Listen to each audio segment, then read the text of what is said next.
हाँ जी, नमस्कार भाई सभी को। स्वागत है आप सभी का आपके अपने चैनल पे। और लास्ट क्लास में हम लोगों ने बात किया था क्लासिकल कंडीशनिंग के ऊपर और क्लासिकल कंडीशनिंग के टाइप हम कर चुके थे। आज हम बात करते हैं डिटरमिनेंट्स ऑफ क्लासिकल कंडीशनिंग की जो शास्त्रीय अनुबंधन है उसके निर्धारक बातें क्या है। निर्धारक बातों का अर्थ है कि भाई किन चीजों पर डिपेंड करती है क्लासिकल कंडीशनिंग। तो उसमें सबसे पहला आता है टाइम रिलेशन यानी कि समय अवधि।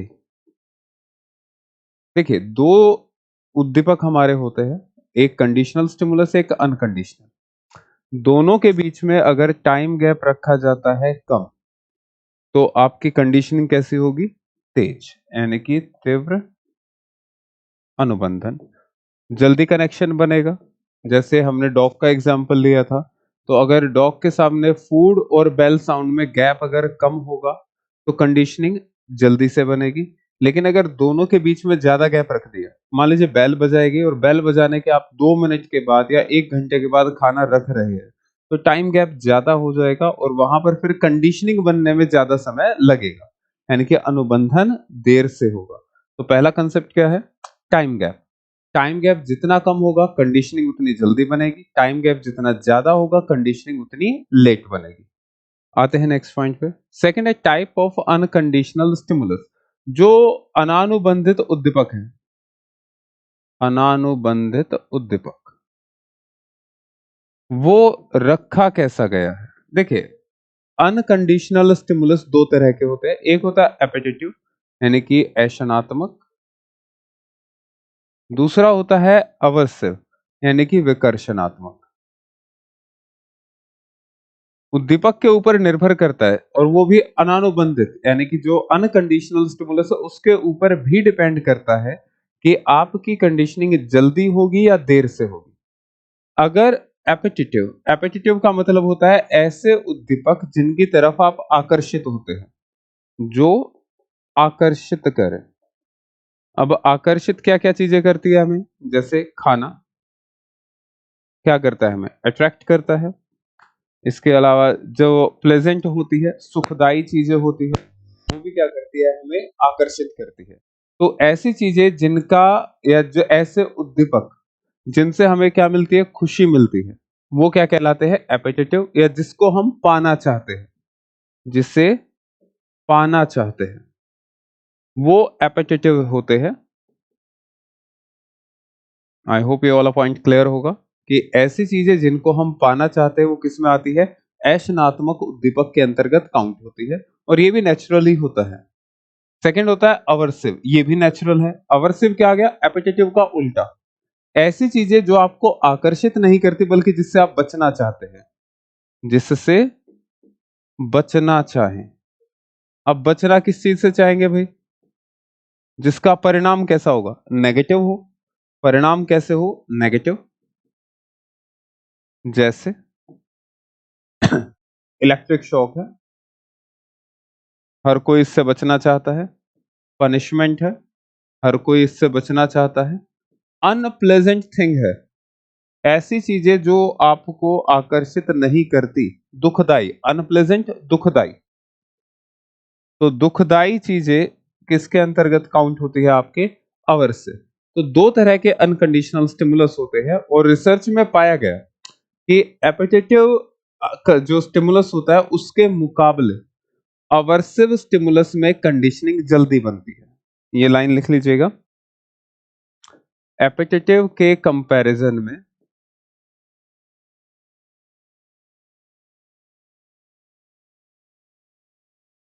अवर्सिव में, अवर्सिव स्टिमुलस में कंडीशनिंग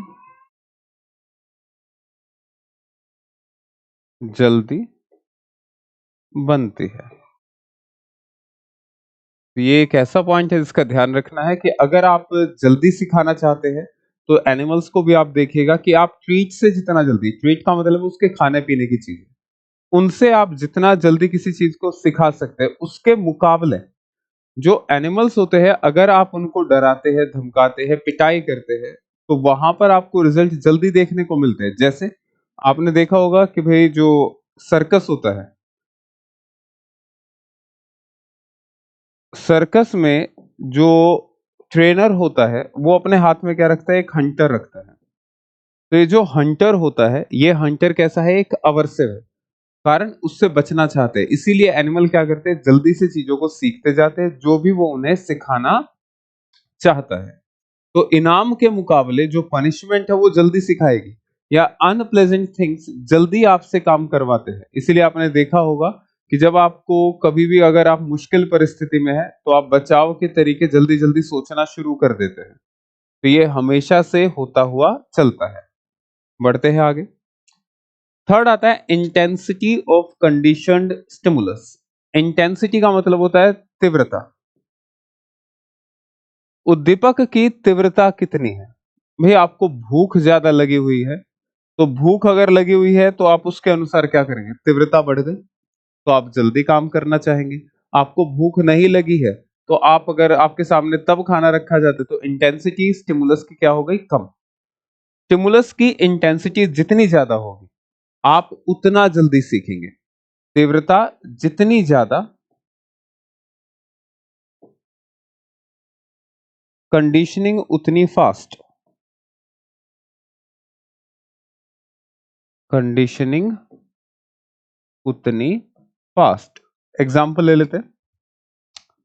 अभी आप लोगों का एग्जाम अगर आ रहा है डी ट्रिपल एस पी का, और आप रहने वाले हैं दिल्ली के, तो आपके लिए इस एग्जाम की इंटेंसिटी बढ़ जाएगी और आप इसको क्लियर करने के लिए ज्यादा मेहनत करोगे। मान लीजिए यहीं पर मैं ले लेता हूं कि एग्जाम्पल सेम। बच्चा कौन सा है, जो दिल्ली में ही रहता है, और उसके सामने एक पेपर आया हुआ है बिहार का, तो इंटेंसिटी कम है, तो दोनों की तैयारी में आपको अंतर दिखाई देगा। वो इंटेंसिटी का एग्जांपल मैं लेकर चल रहा हूं अभी, और कुछ नहीं, कि इंटेंसिटी जिसके लिए ज्यादा होती है वहां पर आपकी जो प्रयास है, परिणाम है, वो ज्यादा बेहतर दिखाई देते हैं उसके मुकाबले जहां इंटेंसिटी कम होती है। तो ये एक कंडीशन है। अगर स्टूडेंट कहाँ का है, दिल्ली का, ये एरिया के ऊपर फिर अलग अलग बनता चला जाएगा, क्योंकि इंटेंसिटी सबके लिए हर चीज की अलग अलग रहती है। बढ़ते हैं आगे इससे। तो ये हमारा जो लर्न हेल्पलेसनेस है, ये एक ऐसी टर्म है जो निकल कर आई क्लासिकल कंडीशनिंग के एग्जांपल्स के थ्रू है। दो पर्सन थे, सेलिंगमैन एंड मेयर। इन दोनों ने क्लासिकल कंडीशनिंग को अप्लाई किया एक डॉग के ऊपर। इलेक्ट्रिक शॉक उसको दिया गया और उसको बच के निकलने का कोई एरिया दिया ही नहीं गया, यानी कि जिस पिंजरे में उसको बंद किया गया उससे बाहर निकलने का रास्ता था ही नहीं। तो डॉग को इलेक्ट्रिक शॉक लगता जैसे ही एक सिचुएशन आती, और वो उससे बचने का कोई रास्ता नहीं ढूंढ पाया। उसको बार बार जब इस चीज को अप्लाई कर दिया गया, तो ये क्या हो गया, क्लासिकल कंडीशनिंग बन गया कि भाई सिचुएशन आएगी, करंट लगेगा तो वो लगेगा ही लगेगा।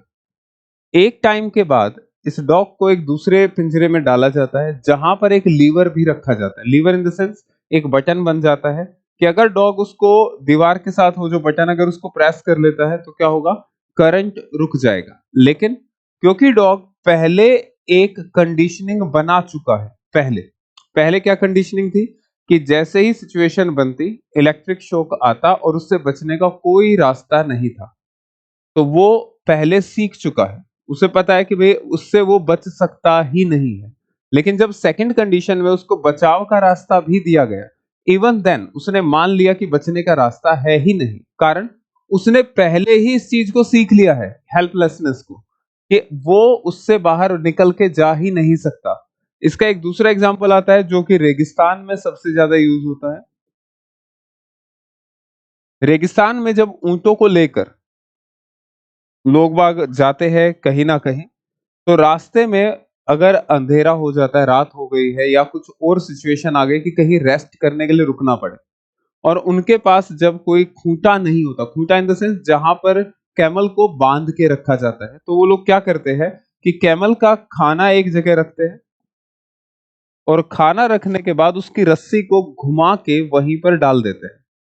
तो ऊंट जो अब तक एक स्थान पर बंधा रहता था, उसके साथ वही प्रोग्राम दोहराया जाता था कि कैमल को एक जगह ले जाया गया, उसका खाना डाला गया, उसका चारा, और उसको क्या किया, खूंटे पर बांध दिया। अब खुले रेगिस्तान में जहां उसके पास मौका है कि वो अगर एक बार ट्राई करे तो निकल के जा सकता है, लेकिन क्योंकि वो हेल्पलेसनेस सीख चुका है। तो अब खुले मैदान में भी आप केवल अगर एक इशारा भर कर देते तो उसे लगता है कि उसको बांध दिया गया है, वो उससे बाहर निकल ही नहीं पाता है। तो ये एक तरीके का जो लर्न्ड हेल्पलेसनेस होती है, ये एक सिचुएशन होती है जिसे हम सिचुएशन को हम नाम देते हैं डिप्रेशन का। डिप्रेशन में भी यही हालात होते हैं, अवसाद, कि व्यक्ति मौका मिलने के बावजूद उससे बाहर निकल नहीं पाता है। तो ये आप लोगों को भी समझना जरूरी है कि भाई अपने लाइफ में कभी ऐसा सिचुएशन मत लेकर आइए जहां आपको लगे कि बचने का अब कोई रास्ता है ही नहीं। रास्ता हमेशा होता है, केवल ट्राई कीजिए। इसीलिए मैं हमेशा कहता हूं ट्राई वन मोर टाइम। एक बार कोशिश जरूर कीजिए, आप हर स्थिति से बाहर आ सकते हैं।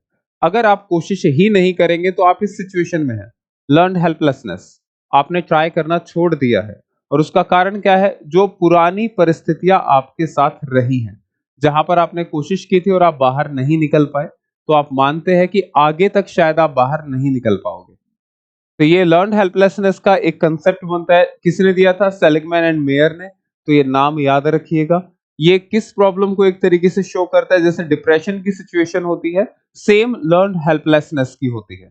ये एग्जांपल इसलिए लाया गया था क्योंकि क्लासिकल कंडीशनिंग का यूज इसमें भी हुआ था। बढ़ते हैं आगे। क्लासिकल कंडीशनिंग के बाद हमारा शुरू होता है ऑपरेंट कंडीशनिंग, सक्रिय अनुबंधन का सिद्धांत, जिसे देने वाले व्यक्ति का नाम था स्किनर। स्किनर साहब का मानना था कि जो ऑर्गेनिज्म होते हैं वो क्या करते हैं, सिचुएशन के हिसाब से खुद से ऑपरेट करते हैं। They are active by nature. सभी के सभी जो ये ऑर्गेनिज्म है, प्राणी है, सभी जीव स्वभाव से ही कैसे होते हैं, क्रियाशील होते हैं। तो यहां पर बात करते हैं कि ऑपरेंट्स है क्या? ऑपरेंट आर दोज बिहेवियर और रिस्पॉन्स विच आर एमिटेड, ये वर्ड पेपर में आता है, एमिटेड और एलिसिटेड। emitted by organism voluntarily and are under their control। ऐसा कोई भी व्यवहार जो आप खुद के नियंत्रण में रखते हुए करते हैं अपनी मर्जी से, उसे कहते हैं एमिटेड। लाइक अब मेरी मर्जी है कि मैं अभी बोलूं या ना बोलूं, मेरे बोलने या ना बोलने पर मेरा कंट्रोल है, और ये मेरी खुद की इच्छा है कि मैं क्लास लेने के लिए आऊं या ना आऊं। तो ये मेरा एमिटेड बिहेवियर हुआ, ये मेरा ऑपरेंट है। मैं अपने वातावरण में किस तरीके से मूव कर रहा हूं, अपने वातावरण में उपस्थित चीजों के ऊपर किस तरह से व्यवहार करता हूं, या वहां उपस्थित चीजों को लेकर मैं किस तरह से बिहेव करता रहता हूं, ये सब एमिटेड बिहेवियर का पार्ट होता है। और यहीं से क्या चीज होती है, ऑपरेंट स्टार्ट होते हैं। तो ऑपरेंट क्या है? ऐसे सभी व्यवहार, ऑल दोज बिहेवियर और responses which are emitted by organism voluntary, यानी कि अपनी मर्जी से, अपनी मर्जी से, आर अंडर देयर कंट्रोल, और जो स्व के नियंत्रण में होती है। स्व नियंत्रण, भाई फोन आता है, फोन उठाना आपकी मर्जी है, मत उठाओ। आपने फोन को देखा, अगर फोन नंबर आपको लगता है काम का है तो आप क्या करते हैं, उठा के बात कर लेते हैं। अगर लगता है फोन नंबर बेकार है, क्या करते हो, उसे कट कर देते हो या ब्लॉक कर देते हो। सब क्या है, एमिटेड बिहेवियर है। लेकिन कुछ ऐसे बिहेवियर होते हैं जो ऑटोमेटिकली होते हैं। ऑटोमेटिकली का मतलब है अपने आप होता है, इनको हम कहते हैं एलिसिटेड। जैसे क्लासिकल कंडीशनिंग में होता है। तो पेपर में क्वेश्चन इस तरह का बन सकता है कि एलिसिटेड किससे रिलेट करता है और एमिटेड किससे रिलेट करता है। आई होप इसमें कोई डाउट नहीं रहा होगा। अगर रह गया तो फिर से बता देता हूं। एलिसिटेड रिलेट करता है जब आप ऑटोमेटिकली बिहेव करें, यानी कि नेचुरली आपका बिहेव होता ही है, अपने आप हो जाएगा, आप रोकना चाहोगे तब भी नहीं रुक पाएगा। जैसे भूख लगने पर खाना सामने आए तो आप रोक नहीं सकते, वो आपके कंट्रोल में नहीं है, ऑटोमेटिकली होगा। अगर धूल मिट्टी उड़ रही है तो आंखें अपने आप बंद होगी, उसके लिए सोचना नहीं पड़ेगा। तेज धूप लगती है, तेज रोशनी आंखों में पड़ते तो आंखें बंद होंगी, उसके लिए सोचना नहीं पड़ेगा। All these behaviour are elicited. लेकिन जो आप अपने कंट्रोल में रखते हैं, अपनी मर्जी से करते हैं, वो सब आते हैं एमिटेड बिहेवियर के अंतर्गत। आगे बढ़ते हैं।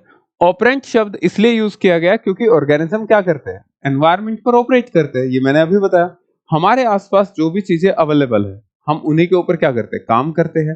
तो अपनी मर्जी से करते हैं ना। मैंने पेन को ऐसे पकड़ा, ये मेरी मर्जी है, मैं पेन को ऐसे भी पकड़ सकता था, मैं पेन को यूं भी पकड़ सकता हूं। ये सब क्या है, मेरे कंट्रोल में है, तो मेरा वॉलंटियर बिहेवियर है ये। मैं अपनी मर्जी से काम कर रहा हूं, अपने जो मेरा व्यवहार है वो मेरी मर्जी से चल रहा है। तो इसीलिए ऑपरेंट वर्ड का यहां पर यूज किया गया और एमिटेड बिहेवियर दोनों का यूज किया जाता है। Determinants of operant conditioning. अब ऑपरेंट कंडीशनिंग को डिटरमाइन कौन करते हैं? निर्धारक तत्व क्या है सक्रिय अनुबंधन के? तो सक्रिय अनुबंधन के जो निर्धारक तत्व है, अगर उनकी बात करें तो उसमें सबसे पहले आते हैं पुनर्बलक। पुनर्बलक, पुनर्बलक का मतलब होता है आपका रिइंफोर्सर। रिइंफोर्सर है क्या? जो किसी काम की इंटेंसिटी को बढ़ाते हैं। इंटेंसिटी और अकरेंस, ये वर्ड पर ध्यान दीजिएगा, इंटेंसिटी एंड अकरेंस, कि एक चीज फिर से होगी, उसके होने की संभावना को जो बढ़ाता है वो रिइंफोर्सर होता है। रिइंफोर्सर दो तरह के होते हैं, एक होते हैं प्राइमरी यानी कि प्राथमिक पुनर्बलक, दूसरे होते हैं सेकेंडरी यानी कि द्वितीयक या गौण। प्राइमरी होते हैं जो आपके जिंदा रहने के लिए जरूरी होते हैं, यानी कि लाइफ रिलेटेड, लाइक फूड। जिंदा रहने के लिए जो जरूरी है वो प्राइमरी रिइंफोर्सर है, जिनके लिए आप काम करते हैं। खाना खाने के लिए आपके अंदर जो तेजी होती है, भूख जब आपको लगी हुई हो, वो और किसी काम के लिए नहीं होती है। क्या है वो? प्राइमरी रिइंफोर्सर है। लेकिन अगर कोई ऐसी चीजें, कुछ ऐसी चीज, क्योंकि हम एनवायरमेंट में रहते हैं तो बहुत सारी चीजें हमारे एनवायरमेंट में होती है जिनके ऊपर हम क्या करते हैं, कुछ ना कुछ रिस्पॉन्स करते हैं। तो ऐसी चीजें जो एनवायरमेंट में अवेलेबल है और कहीं ना कहीं हमारे प्राइमरी को अटेन करने में हमारी मदद करती है, वो सब सेकेंडरी कहलाते हैं। Like praise, report cards, certificates, money, ये सब क्या है? सेकेंडरी रिइंफोर्सर है।